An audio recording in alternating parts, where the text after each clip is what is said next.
Attention BetMGM customers. Have a friend who loves sports as much as you do? Here's a chance for both of you to earn a $50 bonus when they sign up through BetMGM's Refer a Friend program.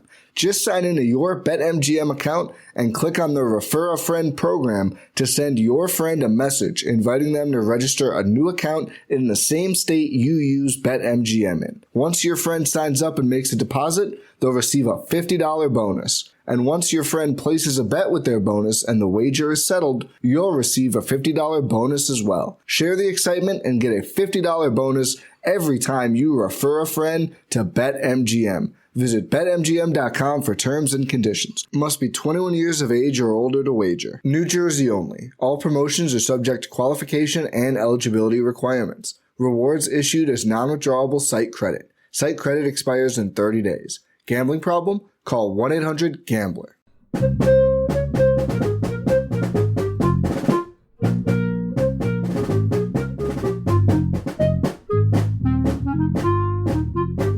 Hey everyone, welcome to The Final Four is Not on the Schedule. I'm your host Eric, alongside with expert analyst Rod. Thanks for joining us on the best MSU basketball podcast featuring in-depth recruiting, game matchup, and post-game analysis. We dive deep to give you the best tools to enjoy the Spartans and impress your friends and family. Hey everybody, it's Eric alongside Rod. We're here for our Rutgers preview show as Michigan State looks to get back on track into winning ways in the Big Ten. Before we start, I just wanted to announce that we are very excited to welcome in our first sponsor to the show, Nudge Printing. And, you know, when we look for people to advertise or be a part of your show, there couldn't be a better fit, I think, than Nudge Printing. This is a company that is owned and operated by Michigan State alumni, both Gabe and Brittany, graduate from Michigan State. They make high-quality apparel, sports apparel, which is exactly what our listeners want. And I don't know, I don't think we could find a better group to be a part of our show. You know, a couple of things about Nudge Printing. Not only do they carry Michigan State brands, but they carry the vintage stuff, like the stuff that I guess, you know, old guys like Rod and I recognize, the old gruff Sparty. And well, and that's really, you know, for me as somebody who kind of cares about that stuff a little bit, I think I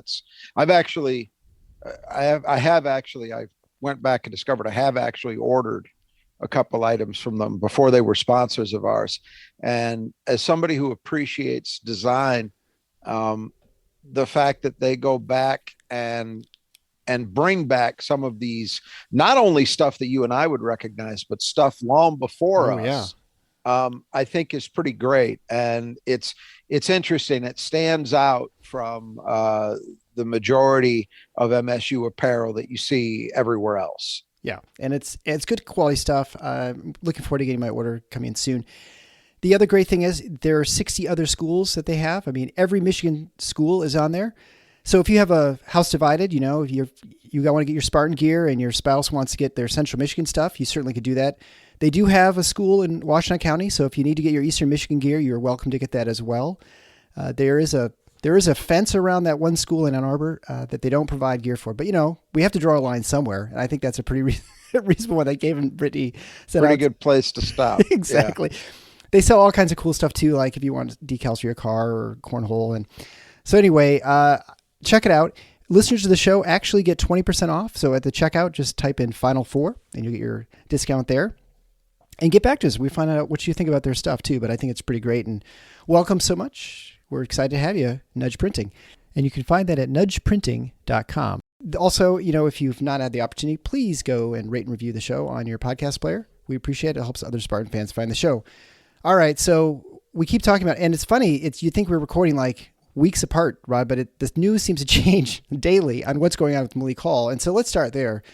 As listeners know and fans of this team know, Malik Hall had a stress reaction, which did not require surgery, so he missed like 3-4 weeks, sort of the middle of November, sort of end of November through the beginning of December, came back and was sort of up to full speed, sustained a strange injury where he kind of rolled his ankle during the Michigan game, and then he re-aggravated that same ankle on the same side which he had the stress reaction on, but unrelated, but the same foot, the left foot. And at about 8-minute mark or so, the Illinois game in Champaign, he left the game, was unable to return. And then it sounded like he was okay as far as the last we had heard before the Purdue game that he was going to be playing. And then we had news right before the game that he's out. And not only is he out, but it sounds like he's out for a long time. They met with some specialist who said, things don't look good. And it almost sounded like it might be a season-ending injury. And that's sort of kind of the way it sounded at the post-game show or presser with Izzo after Purdue. Well, then today, we're recording this the day after the Purdue game. It sounds like things are maybe different. Like, I don't know if it's different specialists or they reevaluated with the scans. I don't know. Different specialists. So yeah, put us up to line because obviously this affects the team. The best that I gather is, and Izzo did say they were waiting on other information to confirm. It was very much doom and gloom yesterday, but he did offer that up, that they were waiting on another specialist, and apparently whomever it was that they were talking to after the Purdue game, I believe is the original person who saw his injury and prescribed the plan of treatment. That, remember, unlike Jaden Akins, Malik didn't have any surgical procedure done. Correct. This has been, treatment and rest, and it was a stress reaction, not a stress fracture. From what I gathered, Izzo said that what was originally taken to be a sign of a break, they actually believe may be simply an indication of the healing process going on. That's the best way I can describe it. Obviously, unlike you, I'm not a physician, but you're not a specialist in this area either. So we're both kind of relying on, like everybody else, we're relying on what we're being told by Izzo, who is, relaying what he's being told by the specialist. So the upshot is this: it's still going to be a while. He's not playing on Thursday.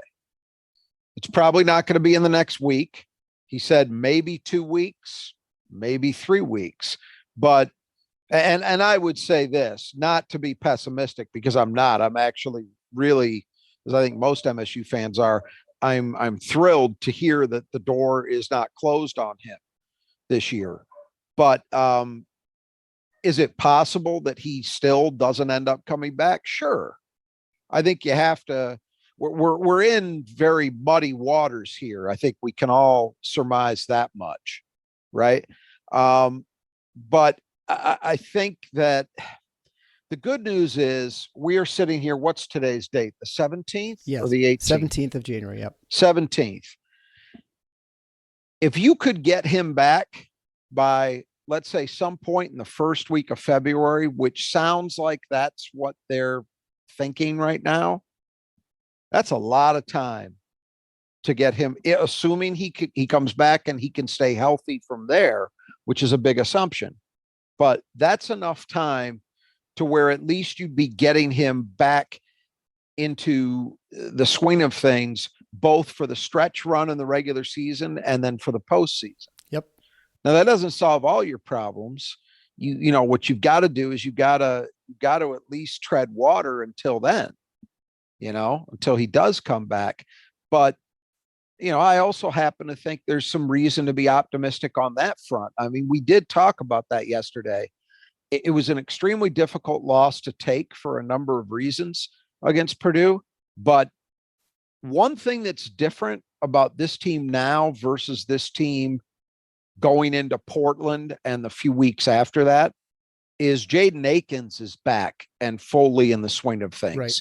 And where that makes a big difference is on the defensive end. You saw it yesterday. Michigan State had the best defensive performance in terms of efficiency grade out that anybody's had against Purdue yet this season. Purdue's played some pretty good teams, by the way. If you look at their record, you look at their schedule to date. That means Michigan State played better defense against them than Rutgers did in a Rutgers victory, the only loss Purdue was taken, on and on and on. So that is a difference and between, 2 months ago and now. And that's an important difference because to me, it means Michigan State is still equipped to hang in there and do what they need to do until they can get Malik back. I frankly was of the opinion that they had enough to do what they need to do to certainly to get into the tournament, even if they didn't have Malik back at all this year. And I still believe that. Now, a lot of things have got to go right, but I'm just talking about the defensive side of the ball, because that's where I believe the biggest issues were for Michigan State when they had both of those guys out, and even in the immediate period after they got Jaden back, because he wasn't fully up to speed yet. That is no longer the case. This is a team that even without Malik, I think is capable of defending well, very well, as a matter of fact. So the Malik thing, the other thing about it is there was a poster on the Spartan Mag board that I think made a good point. If you look around the Big Ten, there aren't a lot of great, big, small forwards. We just saw, one team that has a couple of them in Illinois. Yeah. But there aren't a lot of others. Michigan has Jet Howard, so you got to be worried about him. But part of the thing with Jet Howard is because of the way he plays, you can actually defend him with a smaller player because he's so perimeter oriented that he doesn't really use his size the way, say, a Terrence Shannon does, Right.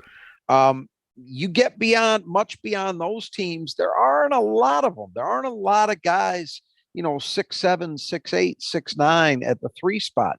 That's where Malik really stands out for Michigan State. And as we've talked about, there have been matchups this season, Alabama being the obvious one with Brandon Miller, where they really miss not having Malik as an answer, physically. But there aren't going to be many of those instances repeated the rest of the way in the Big Ten. So I think they can get it done with what they've got until they get him back. And then, as I say, if he does come back with 5 weeks before 4 or 5 weeks before the tournament, well, that's plenty of time, again, assuming health, to get him fully back up to speed again. And then you're set. Then you've got your full complement to do whatever will happen in March, which I think is, what every MSU fan wants to see. So it's not ideal by any stretch, but is it a better picture than we thought it was 24 hours ago? Without a doubt. So I guess the one question I have is, was it the concern the ankle, or was it the previous injury? No, this is the other thing. All weekend long, I heard ankle, had it confirmed by confirmed quotation marks around it by a couple of people. And then when you listen to Izzo talk about it today, especially, it seems to be related to the stress reaction. Okay. So that would, there were people who looked at rewatched the footage from the Illinois game when he got hurt and said they didn't think they saw him twist an ankle. I never saw it. I didn't really see the play. And as you recall, we complained about this at the time. The wisdom of the broadcast operation at Fox never showed it again. Yeah. So you had no idea what actually happened to him. I never saw it again. So it does appear that it was in fact a stress reaction and not the ankle. But we're assuming that, but I think that's a safe assumption based on what Izzo said today. Yeah. And just for those who are interested, I guess, I talked to my orthopedic friends. And so a stress reaction is basically before you get a stress fracture. So everyone knows those are fractures, a broken bone. So it's just that you have, and it's on your 5th metatarsal usually, which is your sort of your pinky toe. It's the bone that goes right up to your toe that sticks out that you can see. So that's where that reaction is. There's a lot of pressure there because that's your arch and stuff. And so that's why people have trouble. You're jumping and doing high impact sports on your legs. That's an important point because Izzo, the other thing I noticed that Izzo did mention is he said that Malik had suffered a broken toe in the past, and there's scar tissue that developed as a result of that injury. And that was a while back. I can't even remember when he did that. It might have even been over an off season. Mm-hmm. But he said there's scar tissue, and they think that that's related to this as well. So that would kind of correlate, I think, with what you're saying. It depends which toe, obviously, but yeah, certainly could. Well, I'm assuming it's the same one. Otherwise, it would be incident.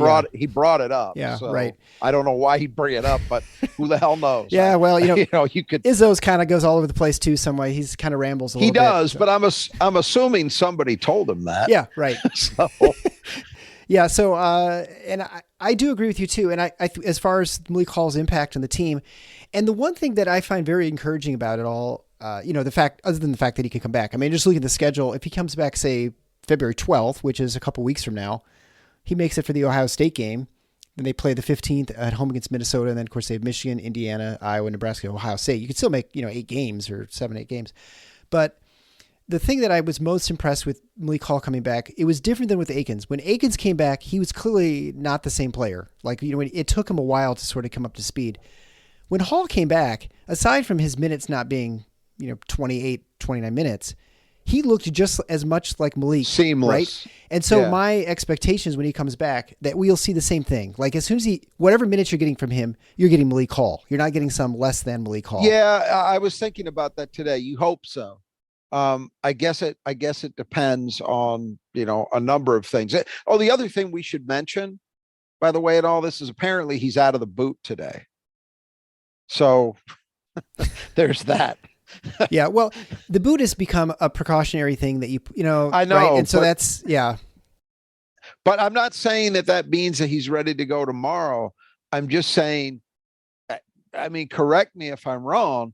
The primary reason you use a boot is for stability, immobilization. Right? Usually, so there's no movement to agitate the injury.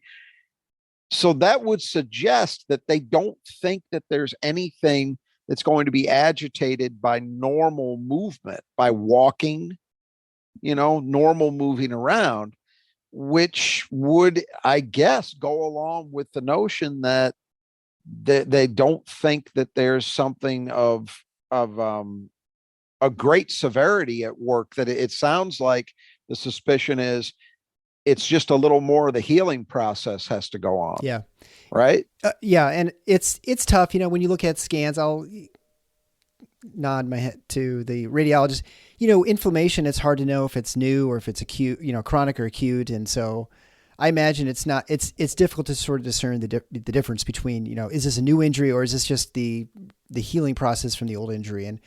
And I think a lot of these are just based on symptoms, right? If he's having pain, you're like, well, we'll kind of ease off on it. And my guess is he probably is having some pain and they're like, all right, let's give it a week. Once you're pain free, then we're going to give it another week to make sure it's really okay. Make sure you can practice and stuff. And then you're go. I mean, that'd be my assumption if you're going to say you might have a 2-week window. And what you just said, the difficulty in sorting out, is this a healing process from a previous injury, or is this a new issue? It sounds like some of what was going on over the weekend and up until now, where they're getting these different reads on what the scans are showing, Yep. But look, we'll all find out together. But I just think the fact that there's hope and there's reason for optimism is a good thing, because that door seemed 99% closed 24 hours ago. Yeah. I mean, it sounded like it might be season injury ending, whatever the injury was. Oh, right? absolutely. It sounded that way. So this is good news. Where it was going, I mean, again, it's funny. Normally there's, and I'm not saying, not by a long shot am I saying I'm privy to everything. This proves that. But normally I get a decent read on things like this in advance. Like we talked about, we knew that probably 3 days before it was announced that Malik was hurt the first time. Yeah. That news started to circulate out of the MSU camp in certain very tight circles. Right. And we're fortunate enough to have a couple of different people tell us that. This time, not only did we not hear what actually came to pass yesterday, but as we were just discussing, I was even hearing a different injury, that it was an aggravation of the ankle. that he suffered against Michigan, and not an issue related to the stress reaction. So, who knows? Yeah. we're all kind of operating in an environment where it's murky. The fog and of I think war. that includes I think that includes Tom Izzo. I think that includes Malik Hall. I don't think it's unique to fans. I think everybody is kind of in muddy waters, and you're just hoping to get some clarity as the next several days to a couple of weeks roll on, and hopefully we get them back on the floor. Yeah, and the one thing I do like about Izzo and the releasing of health information, with Mel Tucker, you never had any idea what's going on with anybody. So you couldn't. He's sore. Yeah, right. He's sore, and he'll be better when he's better. I mean, which is fine Right. for a game prep and stuff, but I don't know. For fans, I think it's important to kind of know that stuff. And I guess in football it's different, but I'm glad we at least know some, and because otherwise you can have a very bleak outlook into the season, and so this makes it encouraging. Like you said, tread water for a little bit, maybe steal a couple games, and then hear full complement of players by postseason. Yeah, I think some of that is Izzo, because we all know this by now. We're used to him being about as candid as any coach in America. I mean, he just doesn't hide a lot, Right. And yet I also think some of it is the difference of the sports. I think football culture is one that is much more oriented toward it's almost, football as a sport, does it not resemble the military more than any other sport? Well, yes, and there's more prep time, right? That's essentially what it is. It totally changes how you game plan. Like you game plan in basketball, but in football, it's totally different. If you've got wide receivers missing or a quarterback's different, it just can be much more significant. But I'm just saying, even the beyond that, even just the culture of the sports, the culture of football. I mean, George Carlin years ago used to do this.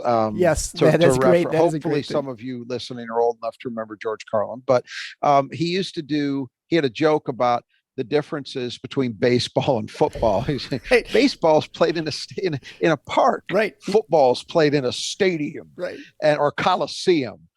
It was that kind of thing, but it is true. I mean, football does resemble warfare more than any other sport. Physical, yeah. And I think part of that culture is in this, hey, we don't want anybody knowing what's going on in our building until it's game time, and then they'll find out.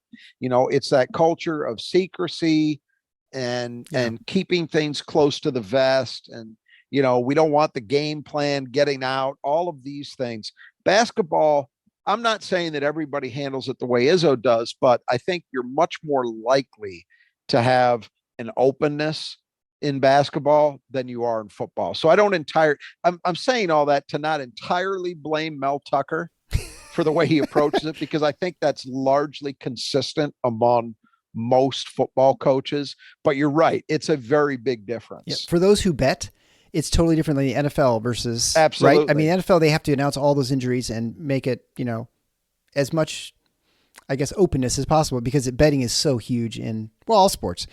The best part is the George Carlin's line is where he ends with, in baseball, you're trying to make it home. So, right. So moving on to, let's talk about the Rutgers. The Rutgers coming in, the Scarlet Knights coming into the Breslin. 13-5 overall in the season, 5-2 in the Big Ten. They're in second place. They're number 14th overall in KenPom. That's got to be one of the highest rankings ever, I think, in KenPom. I think it is. Yeah. I think it's the peak. They're 116th in offense. No surprise there. But they're number 3 on defense, which I guess is also no surprise. So they're kind of the typical profile for Pikel. They're miserable shooting, 32.5% from 3, making them 260th in the country in twos also.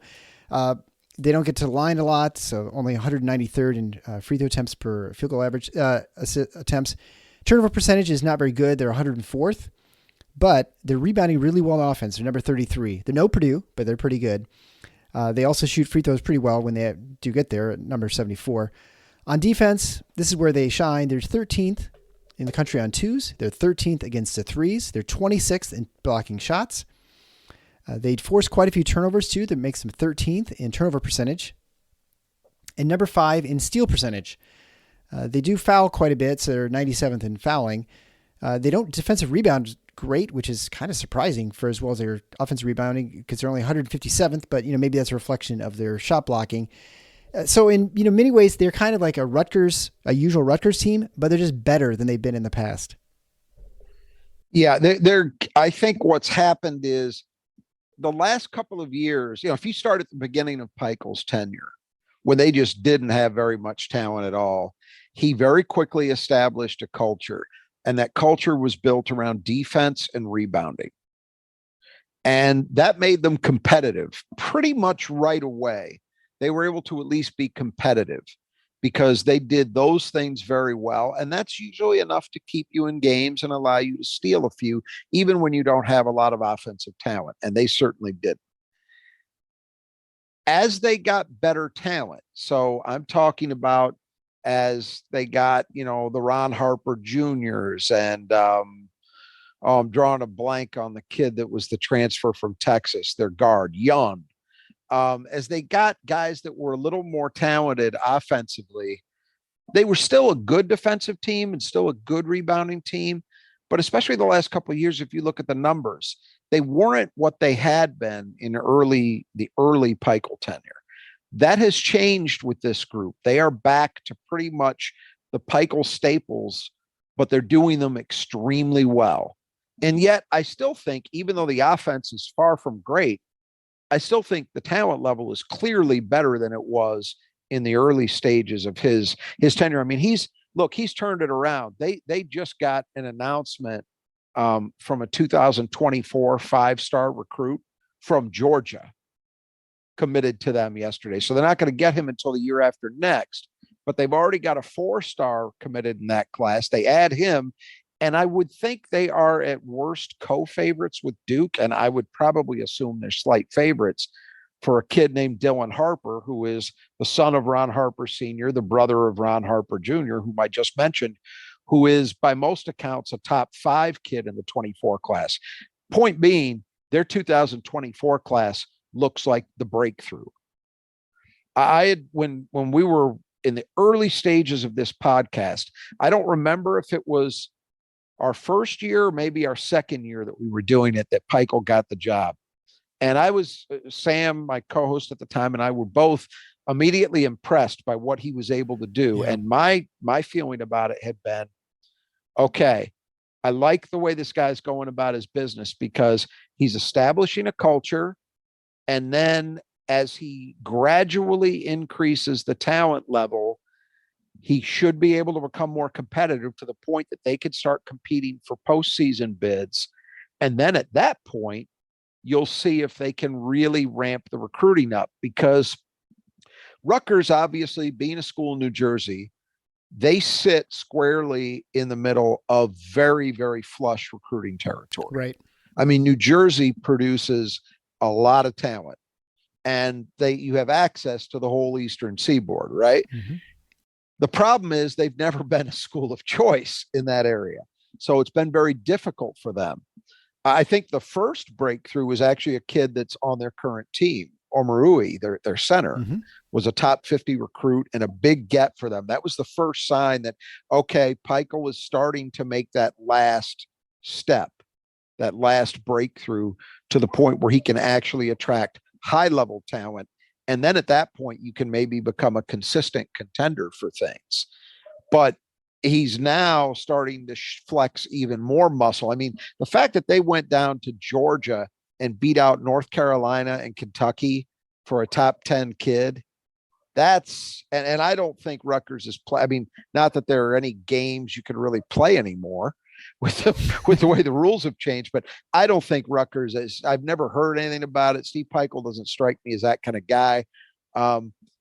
He's done a hell of a job there. I really, of all the other Big Ten coaches, he's the guy who I probably like the best and admire the most for what he's done, because let me tell you, not only is that not an easy job, I would posit that when he took it, it was one of the hardest jobs in the country. And that's just based on reality, the reality of what the years and years and years of outcomes have told you.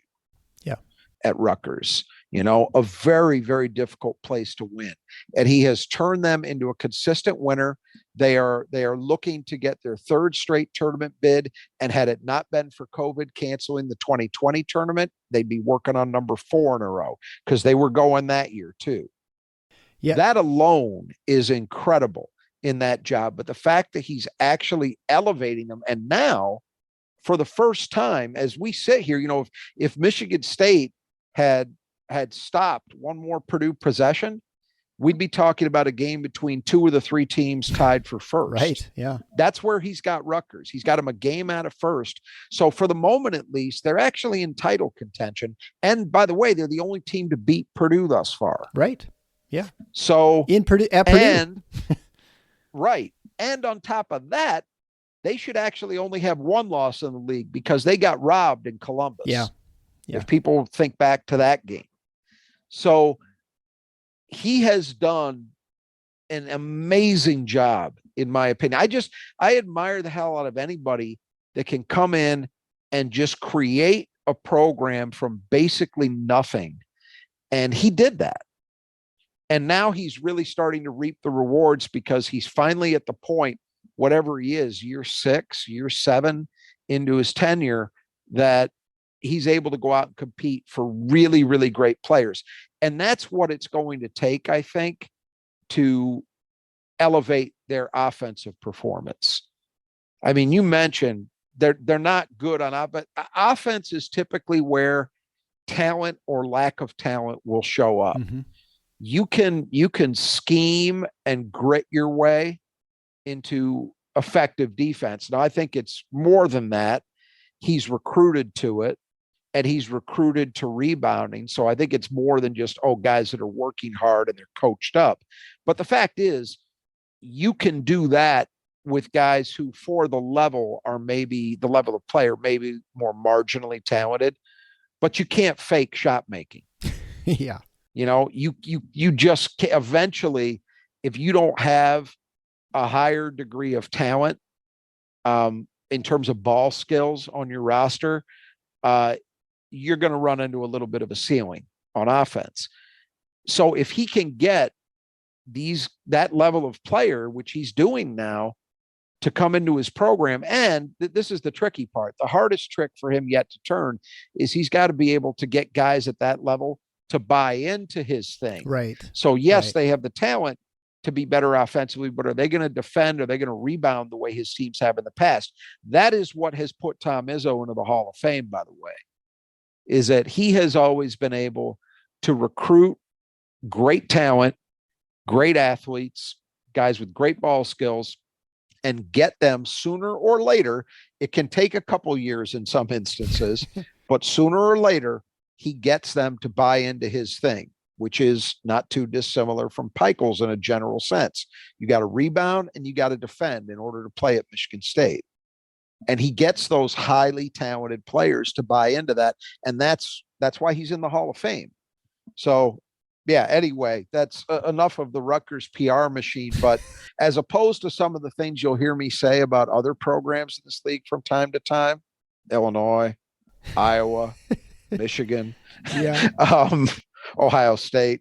I am generous. These 2 games back to back, Purdue and Rutgers, I think these are, outside of East Lansing, these are the 2 best coached programs in the conference that Michigan State is facing. And I think the most impressive thing with the Rutgers is that it is a school with, as far as I can tell, no tradition. I mean, certainly not in basketball, but hardly really even in football.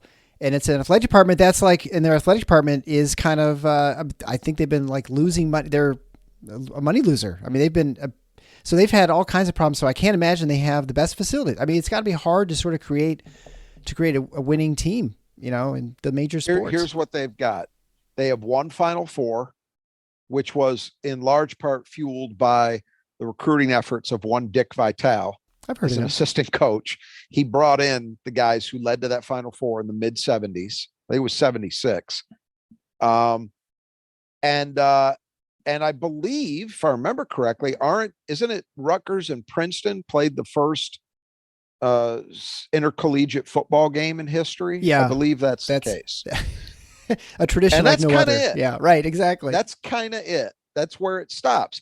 And you're right. But look, Rutgers got, let's be honest about it. They were brought into the Big Ten because the thinking was they bring with them the New York City television market, which one can debate how much that means going forward in a world of changing television structures, sure. or Streaming. Yeah. you know, what we're calling television.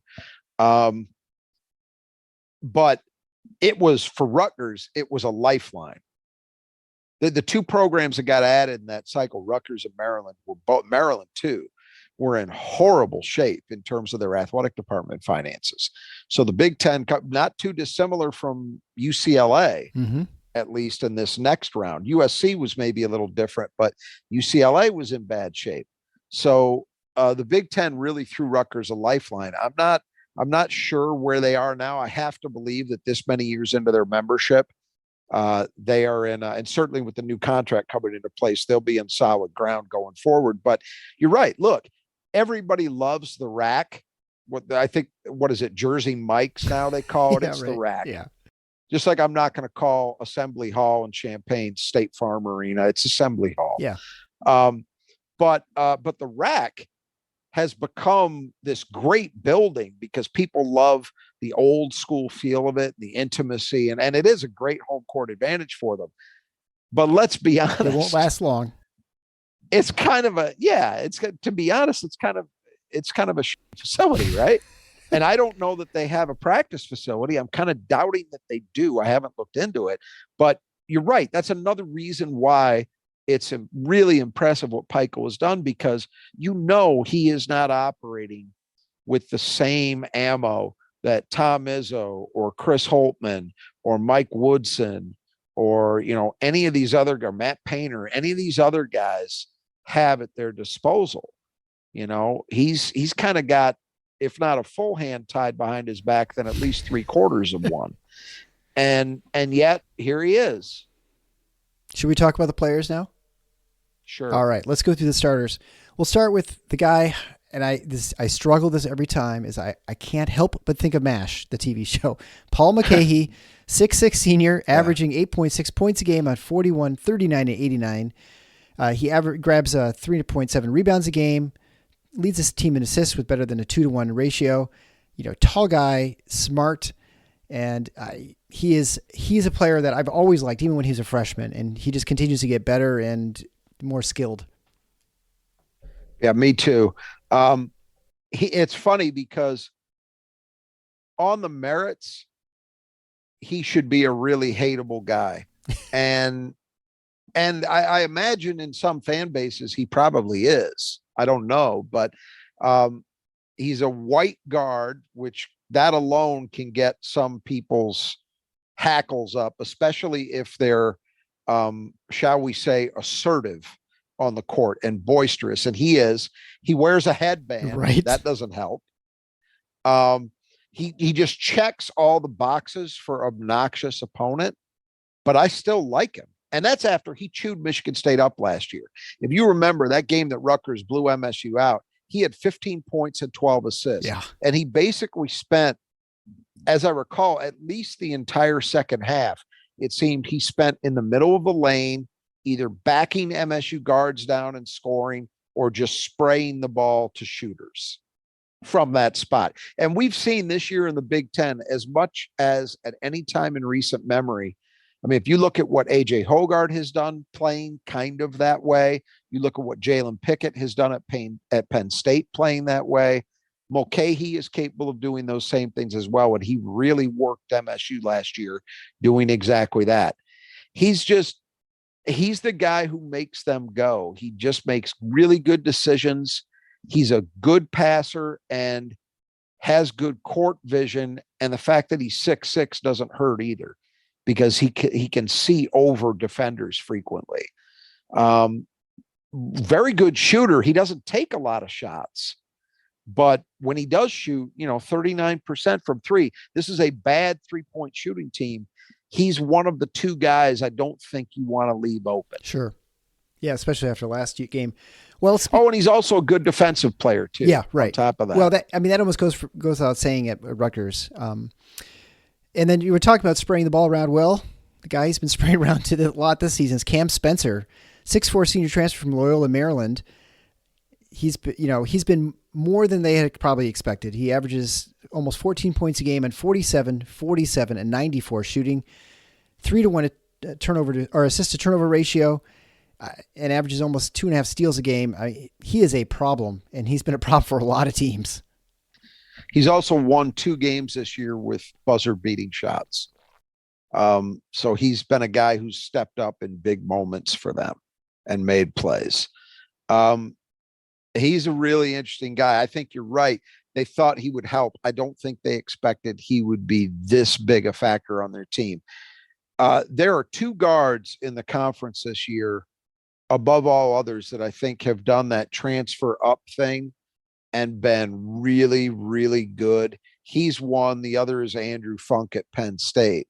And they're similar in the sense that both of them have a very quick shot release. So it is hard to shut them down if you give them even half a second of a window. They can get a shot off. The difference between them is I think Spencer has slightly better shot selection. He'll take some too that is at times that you'll think, wow, that's a deep shot.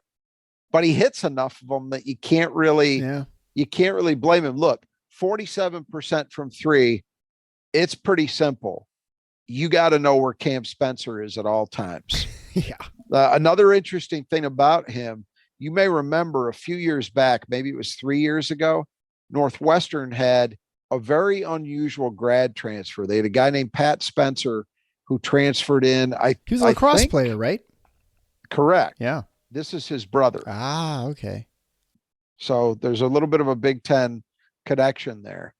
But yeah, look, Rutgers offense struggles anyway. I don't know where they'd be without Cam Spencer. He's been hugely important. All right, so the next player will be Caleb McConnell, 6'5" senior.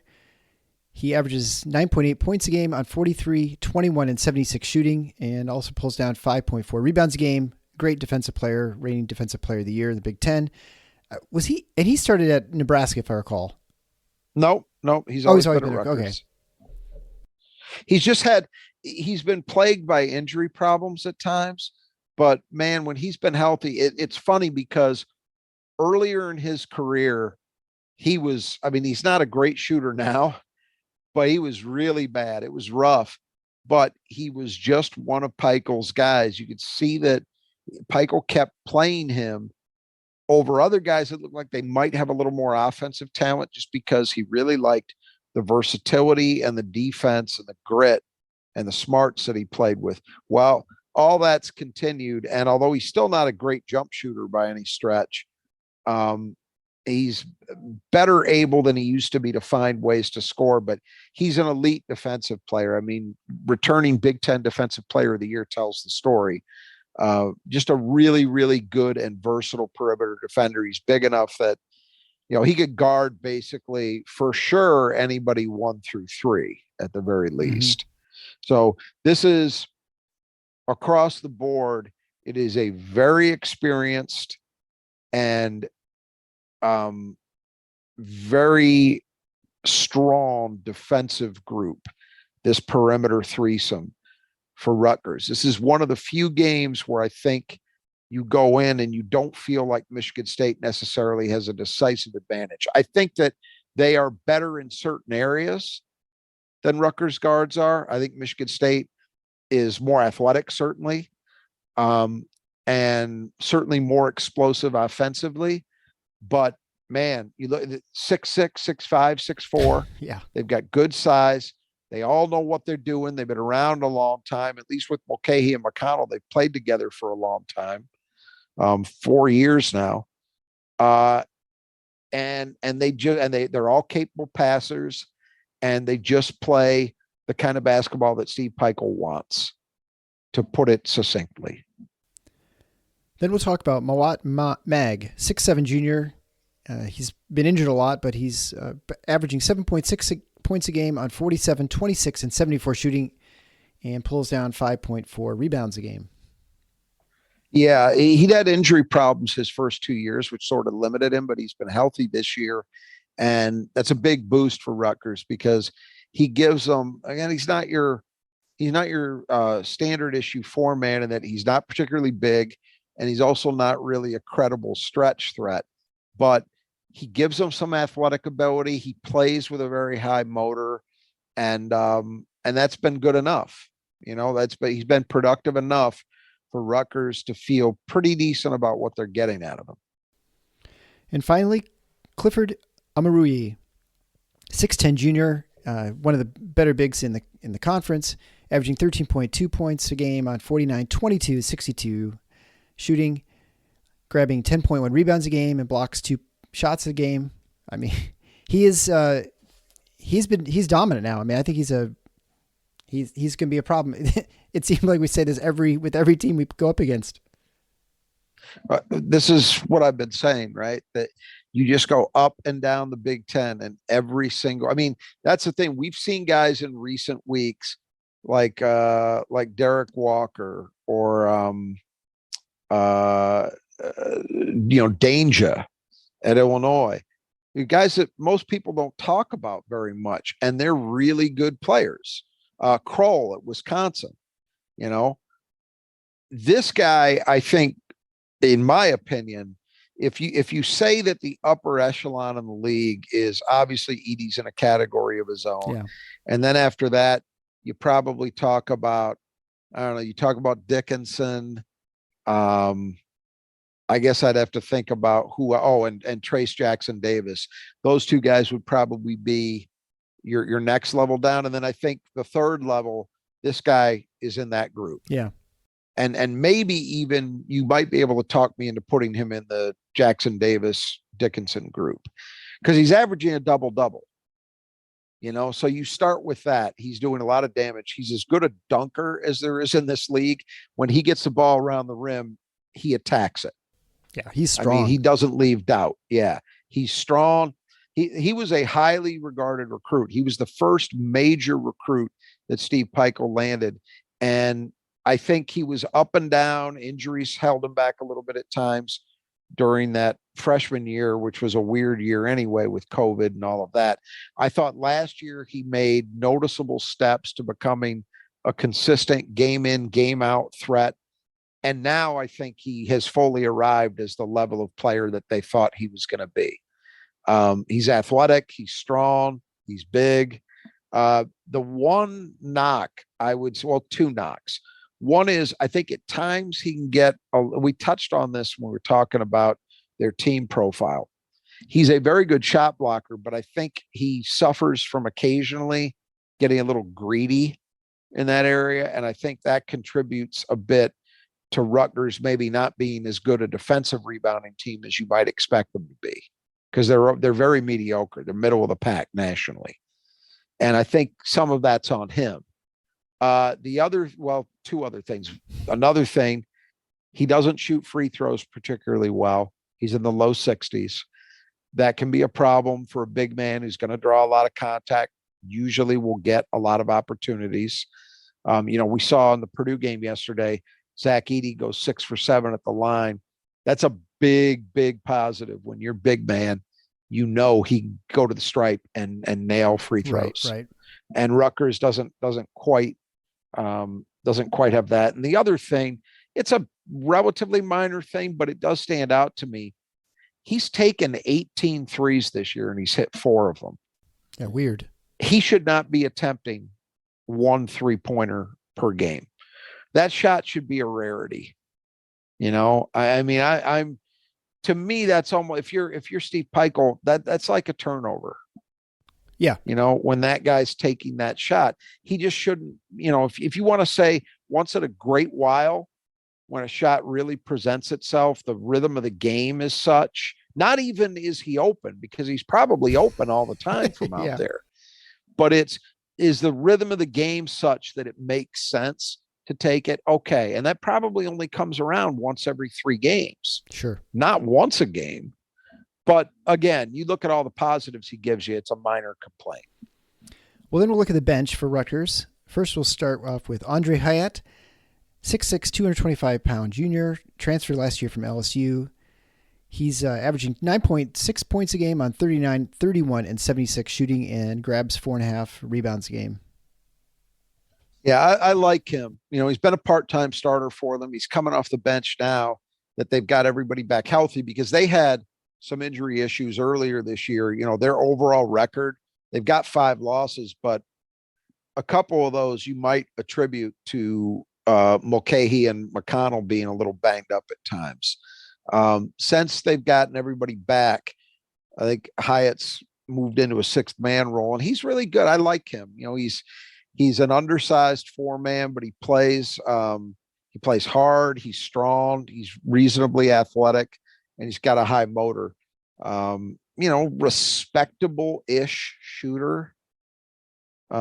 Good enough that you don't feel horrible about him taking a 3, but maybe not good enough to be considered a real threat. But he can do some damage at the rim, reasonably good defensive player, just a nice guy to kind of have and slot in there for a decent amount of reserve minutes. Sure. 10 points off the bench. You'll take that.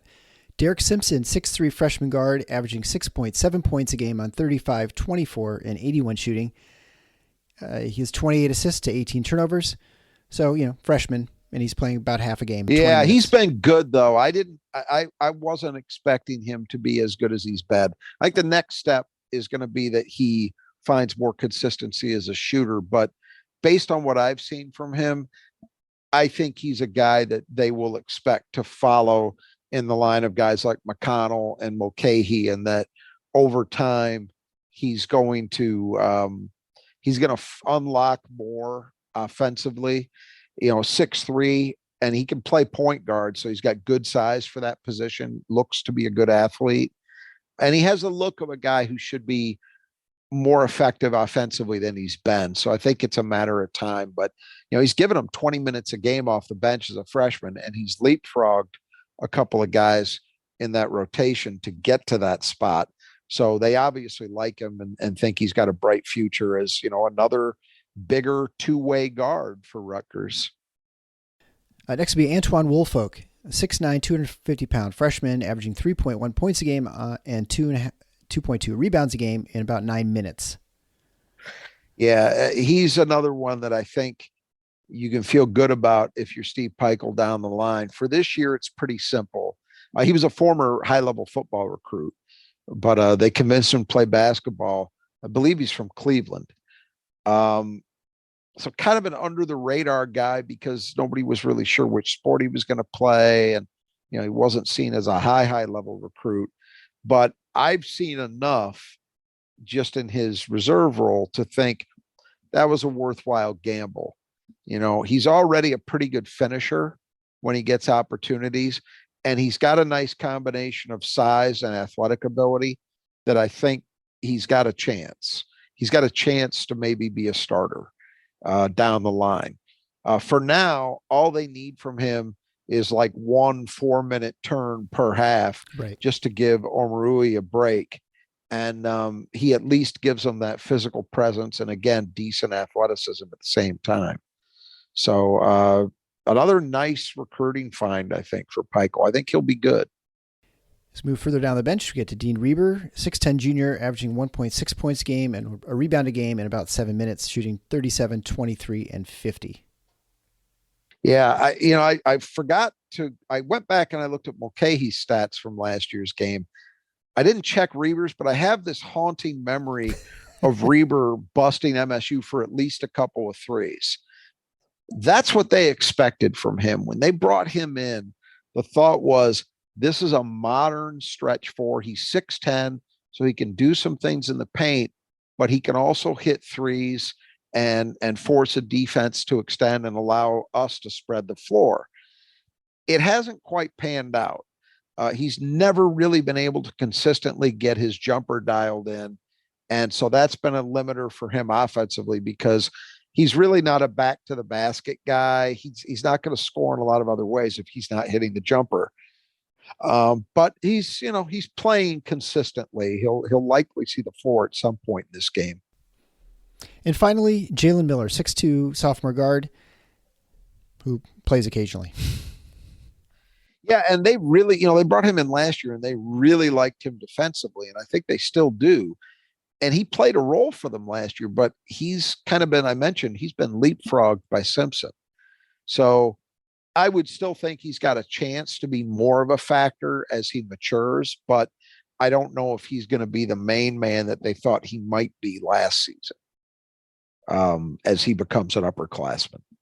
All right, we're going to step away for just a moment, and then we'll come back with our nudge printing keys to the game. Binge a podcast series that unites sports and true crime in The Rumor, and enjoy as friends, lifelong Oriole fans, and seekers of truth Mac and Sam attempt to unravel a salacious 24-year-old rumor involving Oriole legend Cal Ripken Jr. and Hollywood's Kevin Costner. If their investigation reveals the rumor is true, it would change the way we think about baseball, reality, and the very nature of how myths are made and destroyed. Binge The Rumor on Apple, Amazon, Spotify, Stitcher, or wherever you get your podcasts.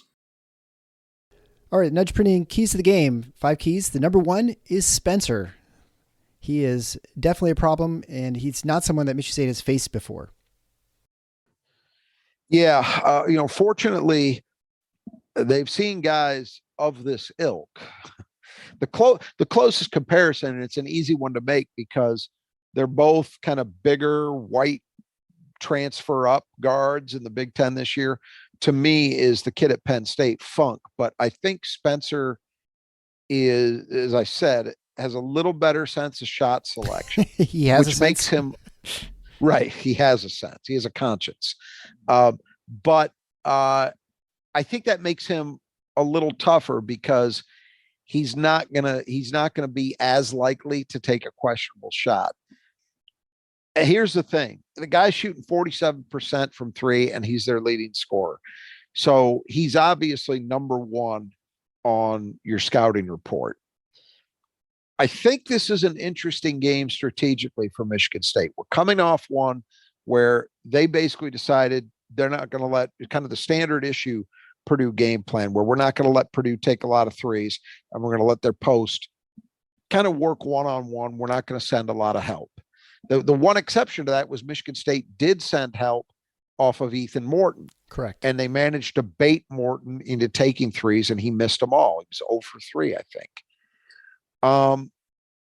The difference here is I think Rutgers only has 2 guys at the most that you're not comfortable taking shots. Spencer's the first one, and then Mulcahy would be the other guy, although he's not a high volume guy, but he has been efficient. And that's not just this year. I think he's proven that over the latter stages of his career, that he's not necessarily a guy you want taking wide open jumpers. And then you look at Omarui, he's a load, as we were talking about in the post. So, and on top of that, we know that they'll sometimes, their game plan is to try to get Mulcahy into the lane to operate from around the basket area, So is this a game in which Michigan State does what we've seen them do more this year than maybe any other year in the Izzo era and start to send help, particularly at Omarui? You can't do it off Spencer, and you probably can't do it off Mulcahy, but anybody else, I think you can. Mm-hmm. And so do they have rules that are set up to allow them to do that? If they do, fine. But what can't happen is there can't be confusion that leads to Cam Spencer getting wide open looks. Right. Same for Mulcahy too, but it's really important with Spencer. And I feel like Michigan State generally is pretty good when they have one shooter they try and isolate and prevent from getting open shots. They seem to do pretty good this season on that. I would agree. I think if you look at the Penn State game, and Penn State's got a lot of shooters, but they really took Funk away. I mean, right. Funk, it wasn't just, he missed shots. It's Funk didn't get shots. I think he only got 2 or 3 attempts for the game. Yeah, right. He had no. And that's a guy whose whole thing is predicated on shooting threes. I mean, that's all he does. You're right about that. Historically, that's true. If you give Michigan State one guy to zero in on, they generally do a pretty good job of taking him away. I think Spencer is a challenge because not only does Rutgers do a good job of finding him, but he's one of those guys that I would call a shot hunter. He moves well to find space, to find gaps in the defensive coverage, to make sure that he's getting himself into spots where he's going to be able to get an open look, and that's a feel. I think it's something you can get better at, but I also think that there's something of an innate feel that guys have with that. And I think he has it. Mm-hmm. So he's going to be a challenge. The thing is, probably it'll be interesting to see what they do. I just look at their size, and the natural thought would be that Walker gets him first, because although he's not small, he is the smallest of Rutgers guards. And obviously Tyson's a good enough defender that you feel pretty good about that. But I suspect that MSU will end up throwing a variety of guys at him. Well, they probably feel comfortable switching a lot anyway. You've got Akins and Hobart out there as well. Yep. All right. So the next key to the game, threes. So I don't know. I guess we could say Michigan State's better. They got some threes. They're dropping about 30 plus 32% against Purdue. Hall's gone. Well, when you're coming off 0 for 7, and then they weren't good the 2 games before that, Michigan and the Illinois. Illinois and Michigan obviously were not good. So, right. Is this a trend? Hall is out, so he's one of the better shooters. You've got obviously a lot of 37% plus shooters, and then you have Hogard. If I'm Rutgers, I imagine they're going to bait Hogard and shooting as many as he will take, right? Just like we did with Morton. I think the thing is that AJ, one difference between him and a guy like Morton is, one, AJ has an ability to get himself into better shots even when you're doing that, which a guy like Morton doesn't really have. With his handle and his strength and his knack, right? Yeah. For getting to the rim, he doesn't have to settle. And I think generally speaking, I don't have a lot of complaints with AJ's shot selection. I don't feel like he's forcing a lot of threes. Anytime he launches, you kind of because he's not the shooter that some other guys are, but I don't feel like he's been excessive. One thing about the Hall absence that I think is true, the one thing that hurts you there is we know Malik is good enough operating around the basket that he will be worthy of drawing increased attention from defenses. Right. And so his absence means you don't have that throw it inside and maybe generate a more open look from 3 as a result element. Right.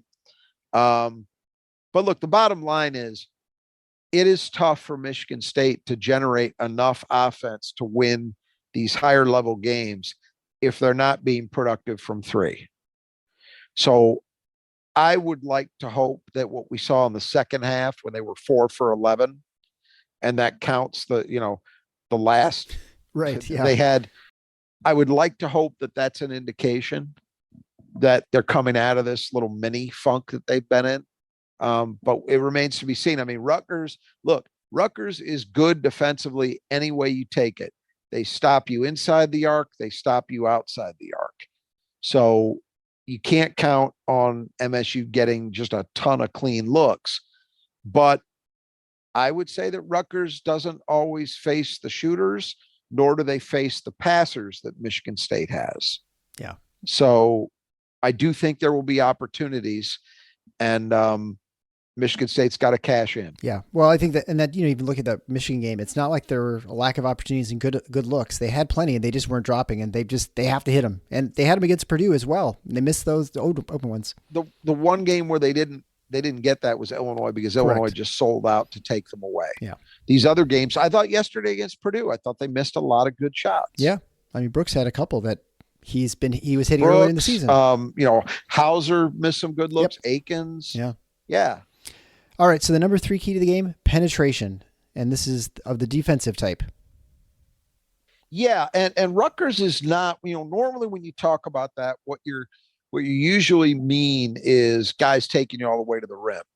they're capable of doing some of that too. But I'm really talking about what we alluded to earlier in the discussion. Mulcahy getting himself into the lane, that is death against these guys. And he proved it last year. If he can get himself into the lane, because he's big enough that he can finish, it just causes all kinds of problems because you got to kind of collapse around him. And that then allows him to spray the ball to shooters, and guys who might be 25% shooters suddenly become 35% shooters because they're so open, because he distorted your defense, Right. So that's the concern, I think, with what he in particular can do, is you've got to keep him out of the lane. Now, you'd have to threaten me with death to get me to rewatch that Rutgers game from that was last year. horrible. Yeah. But that was a rough one. And so I don't recall what specifically the issue was, because obviously Michigan State has similar personnel. Their primary three guys were all there last year. So why that happened, I'm not sure, but I do know that there's no good reason for it to happen again. Yeah. Well, I think part of it, he was feeling it as well. He started hitting shots, and then you collapse on him, and then other people start hitting shots, and it just becomes a landslide. And they shot extremely well, as I recall too. It was kind of out of body evening. Right. Or afternoon for them.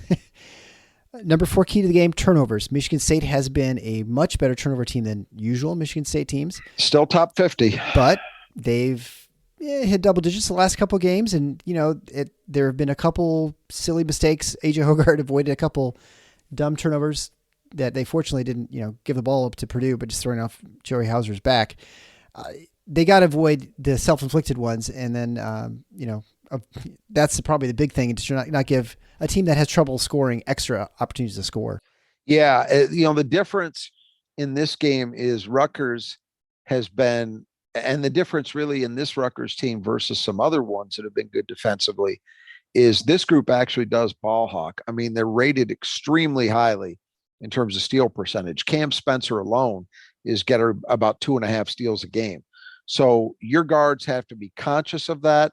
They're going to need to be strong with the ball, and they're going to need to be locked in from the get-go.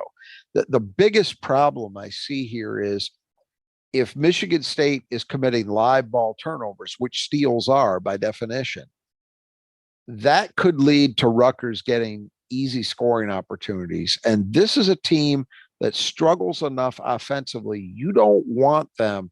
I mean, if Rutgers can get to 14, 16, 18 points off turnovers, that's a problem. Because if you can limit that, keep it in single digits, at least in the live ball stuff, they're going to struggle some. It's unlikely that Rutgers is going to play a super smooth offensive game for 40 minutes. So you want to maximize the amount of time they are staring at a half court set. And that's where I think the turnovers potentially could become big, because again, Rutgers' MO is to actually generate a lot of those themselves with their defense.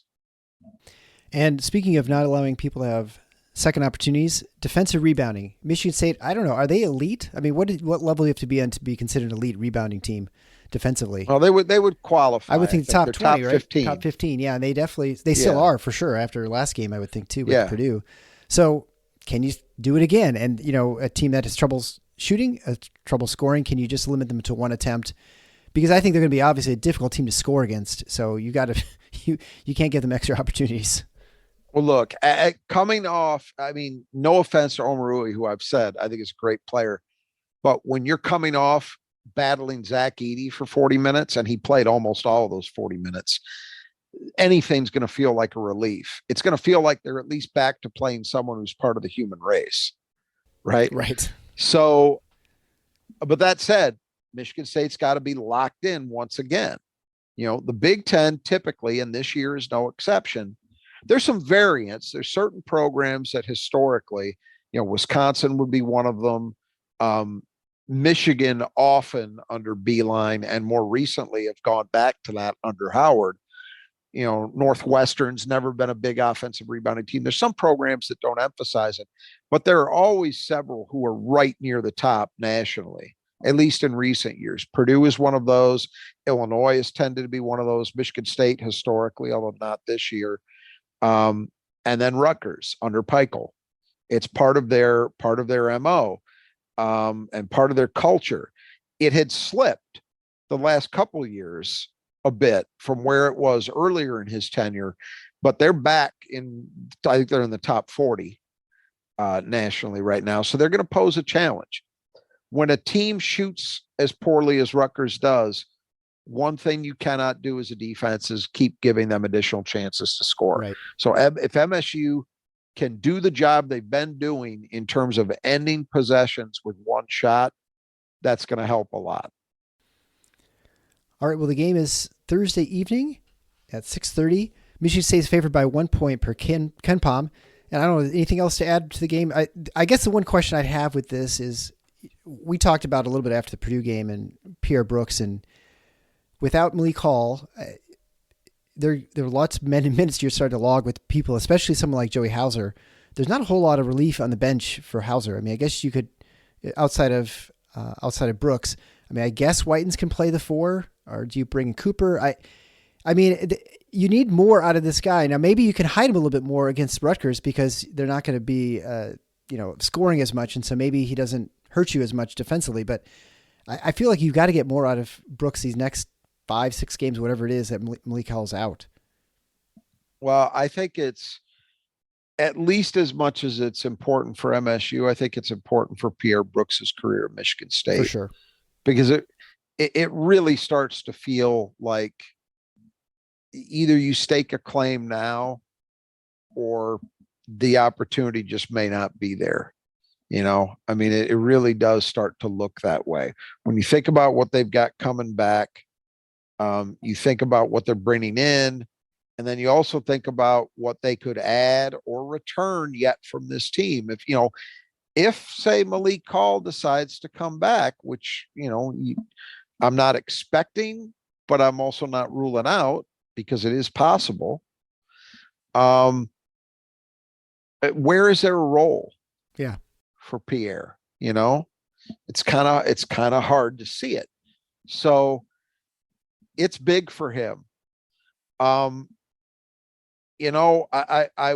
hear you on the idea that if you play him some minutes at the 4 in a game like this, maybe you get away with it, but their 2 guys, Hyatt and Mogg, can score. Right. So if you're playing a substandard defender against them, can it make those guys even better offensively and they really do damage? Yeah, that's possible.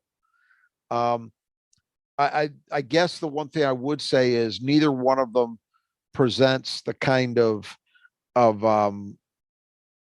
difficult offensive challenge that he might have had in some other recent games. The shame of it is that, he shows it's not one way all the time. Like I thought in limited minutes, I thought he did a pretty credible job guarding Jet Howard. Yeah, no, he was pretty good. Game. Yeah. And then he's come back, and in 2 straight, when he's gotten a chance, he hasn't, particularly the Purdue game, they were very, I'm just going to tell you, because this is something I heard. I mean, the 2 things that the coaching staff was most upset about after that game, and take this for what it's worth, but I put stock in it, were the officiating. I'm talking about the Purdue game. Yeah. Were the officiating and the way Pierre Brooks played defensively. So I hope for his sake, he's had he'll have a couple good days of practice, and that he gets locked into the scout and starts figuring some things out. Because I do think Michigan State now has other options. I think if Pierre Brooks doesn't start showing a better level of consistency, I would not actually be surprised to see Carson Cooper get turns at the 4. Right. Because he's proving, every game lately, he continues to show. I mean, nobody's kidding themselves. Carson Cooper is not going to be a guy you can roll with for 20, 25 minutes and think you're going to win. But he is showing his physical tools, which are serious. They're there, especially defensively. And I think he's showing that he's learning and progressing in terms of consistency. You know, not having one good hedge in a pick and roll followed by a blown one. You know, like he's doing it repeatedly. And they are convinced, and we have seen them try it. And I think we'll see them try it more if it comes down to it. He's got the footwork, he's got the speed, the athletic ability to give them some minutes at the 4. And I don't think you want him going against premium 4s, but Rutgers doesn't have premium 4s. So could Michigan State decide, hey, we're going to roll with Carson for 3 minutes and 30 seconds? Yeah. At the 4 spot. Yeah, they could. Well, it'd be nice to see Joey get a little bit of rest, because you're going to wear him down pretty quickly, especially with this, all these games you're playing and very limited rest. Obviously, with Cooper, you have less offense than you get with Brooks. Of course, I say that, and Brooks, missed all the shots, but he has been pretty decent shooter most of the season. That is the negative to the Carson Cooper effect, is that you are then really bogging down and limiting your offense. So it's not like that's a solution that's going to work for, hey, we got to get Joey 10 minutes of rest. You can't do that for that long. Unless you're in a game that's a total rock fight, which this might be, actually. This one could easily turn into a rock fight. So maybe this is one you can get away with it. But I'm saying over the course of a season, if you have Carson out there with either Jackson Kohler or Mady Sissoko, it really doesn't matter which, in a Twin Towers look, your spacing is gone to shit. I mean, it's just... offensively, it's going to be tough. Yeah, absolutely. All right. Well, I think we'll wrap it up there. Again, I encourage you, if listener to the show, check out Nudge Printing at nudgeprinting.com. Enter in the coupon code Final4 to get 20% off your order. And until next time, the Final Four is on the schedule. Go green.